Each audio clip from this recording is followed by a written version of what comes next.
चंदगडमध्ये मद्यधुंद दुचाकीस्वारावर कारवाई, breath analyser चाचणीत अल्कोहोलचे प्रमाण आढळले. चंदगड शहरातील संभाजी चौक परिसरात मद्यप्राशन करून दुचाकी चालवणाऱ्या एका व्यक्तीवर चंदगड पोलिसांनी कारवाई केली आहे.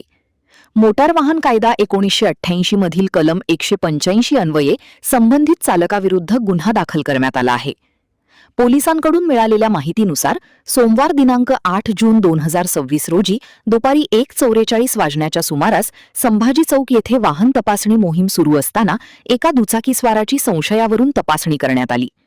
यावेळी संबंधित चालक मद्यधुंद अवस्थेत वाहन चालवत असल्याचा संशय आल्याने त्याची ब्रेथ अनालायझर मशीनद्वारे तपासणी करण्यात आली. या तपासणीत चालकाच्या श्वासामध्ये 184.9 मिलीग्रॅम प्रति 100 मिली रक्त इतके अल्कोहोलचे प्रमाण आढळून आले. हे प्रमाण कायद्याने निर्धारित मर्यादेपेक्षा जास्त असल्याचे निष्पन्न झाल्याने पोलिसांनी तात्काळ कारवाई केली. सदर प्रकरणातील भरमा सिद्धू शेलके, वय 52, राहा मुंडवाड, तालुका बेळगाव, जिल्हा बेळगाव याच्या विरुद्ध गुन्हा नोंदविण्यात आला आहे. तो KA22 EW 885 क्रमांकाची बजाज कंपनीची प्लॅटिना दुचाकी चालवत होता. या प्रकरणी पोलीस हवालदार रेश्मा ज्ञानदेव क्षीरसागर यांनी फिर्याद दिली असून चंदगड पोलीस ठाण्यात गुन्हा दाखल करण्यात आला आहे.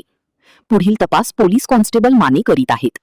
दरम्यान मद्यप्राशन करून वाहन चालविणाऱ्यांवर कठोर कारवाईचा इशारा चंदगड पोलिसांनी दिला असून वाहन चालकांनी वाहतूक नियमांचे पालन करून स्वतःसह इतरांच्या जीविताची काळजी घ्यावी असे आवाहन पोलीस निरीक्षक निंगाप्पा चौखंडे यांनी केले आहे.